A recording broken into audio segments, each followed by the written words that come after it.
அரசியல் திசை காட்டும் சாணக்கியாவின் திசைகள் 4 மக்கள் முன்னால் மாபெரும் விவாத நிகழ்ச்சி. முருகன் மாநாடு ஆன்மீக எழுச்சியா மதவாத முயற்சியா? ஜூலை 19 சனிக்கிழமை மாலை 6 மணிக்கு மாஸ்டர் மகால், சம்மட்டிபுரம், தேனி சாலை, மதுரை. ராஜா, KS அழகிரி, அர்ஜுன் சம்பத், நாஞ்சில் சம்பத் பங்கேற்பு. அனைவரும் வருக. அனுமதி இலவசம்.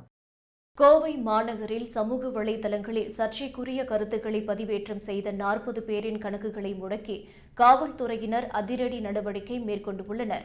2022இல் கோட்டைமேடு சங்கமேஸ்வரர் கோவில் அருகே கார் வெடிப்பு சம்பவம் நடைபெற்றது. அந்த காரை ஓட்டி வந்த ஜமைசா முபீன் உயிரிழந்தார். இந்த வழக்கில் தேசிய புலனாய்வு முகமை விசாரணை செய்து 17 பேர் கைது செய்யப்பட்டனர். இந்த சம்பவத்தை தொடர்ந்து தடை செய்யப்பட்ட இயக்கங்களுக்கு ஆதரவாக செயல்பட்டவர்கள் குறித்து நுண்ணறிவு பிரிவுகள் தீவிர கண்காணிப்பு மேற்கொண்டு வருகின்றன.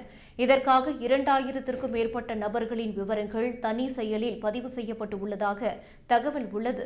அத்துடன் சமூக வலைதளங்களில் மத ரீதியாக மோதல் உருவாக்கும் வகையில் கருத்துக்கள் பதிவிட்டவர்களை போலீசார் அடையாளம் கண்டனர். இதில் அனுதாபிகள் என 23 பேர் தொடர்ந்து கண்காணிக்கப்படுகின்றனர். இதற்கிடையே சமூக வலைதளங்களில் வன்முறை மற்றும் மோதலை தூண்டும் வகையில் கருத்துக்கள் பதிவிட்ட 40 கணக்குகள் முடக்கப்பட்டன.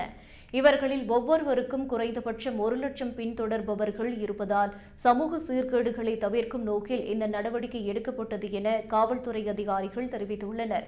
மேலும் சமூக வலைதளங்கள் முழுவதும் தொடர்ந்து தீவிர கண்காணிப்பு நடைபெற்று வருகிறது என்றும் சமூக அமைதியை காக்க நடவடிக்கைகள் தொடரும் என்றும் கூறப்பட்டுள்ளது.